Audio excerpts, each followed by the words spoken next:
Welcome everybody to Dynamical Systems for almost everyone. Although everybody should learn about this topic, I do understand that this subject is not for everybody. This is an introductory course. It is meant to pique your curiosity and is by no means comprehensive. The following are the topics to be covered in this course. First module is going to be about element systems and subsystems. The second module is about arithmetics, algebraic equations, differences and summations. The third module presents what dynamic equilibrium is and differential equations as a mathematical tool. In the next module, we are going to learn how to do the modeling and simulation of a physical system.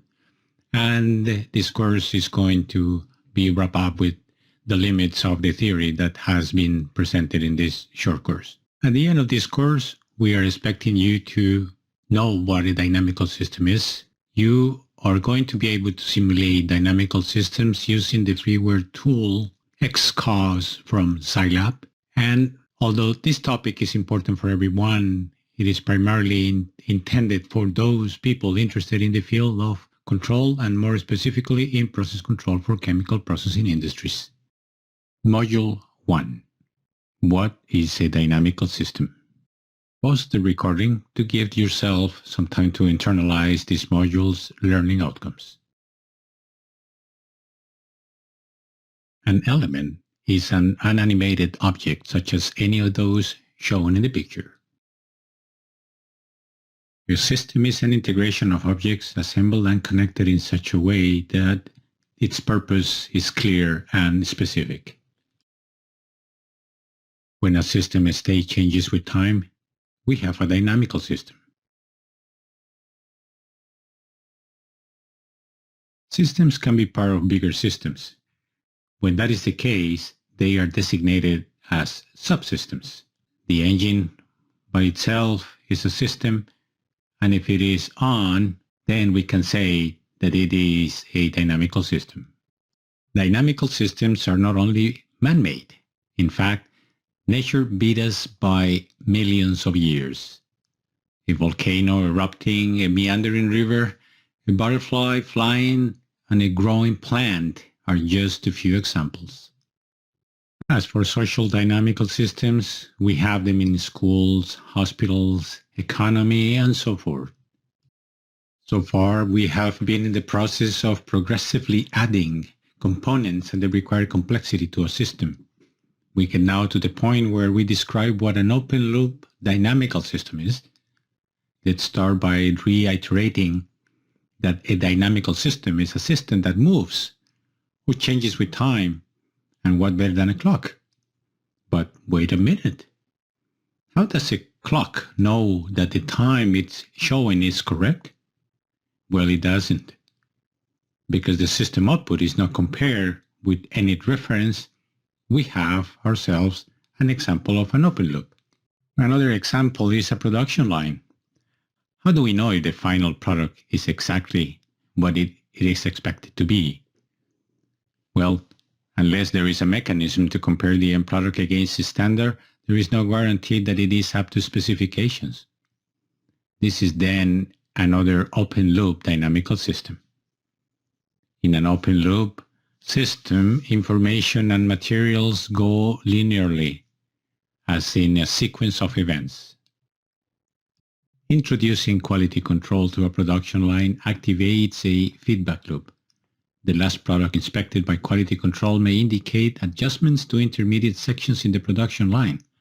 As you can see, past information is used to improve future units. This is what defines closed-loop systems. In the case where that information calls for a corrective action, we have a negative feedback loop. This is more evident in the quintessential feedback control, the steam engine speed control. If the turbine speed is over the specification, the valve is throttled to reduce the amount of steam, and if the speed is below specs, the steam valve is opened up a little bit. In a closed-loop system, The current information about the final state of the product is used to maintain the quality of the forthcoming items at the desired value. Feedback can also be positive, which seems to work much better when you are receiving feedback from your boss. But that is in itself a much more complex system than what is scope in this short course. In a physical system, on the other hand, a positive feedback reinforces an action that is inevitably going to bring a system to a critical state. The snowball rolling down the hill is not necessarily a good thing, as the winter outdoors enthusiast can corroborate. The exploitation of any non-renewable natural resource and the transfer of garbage to landfills are examples of positive feedback loops. There is no doubt that the resource will eventually be depleted and that the landfills will be flooded. Either of those critical events can be expected to be catastrophic for the mankind. In summary, these types of structures are self-reinforcing feedback systems that are driven into crisis. Biological systems are arguably the most complex dynamical systems. To exemplify the matter, the DNA-RNA protein system shows in a simplified manner the transcription and translation mechanisms. However, this system is known to also have negative and positive feedback loops.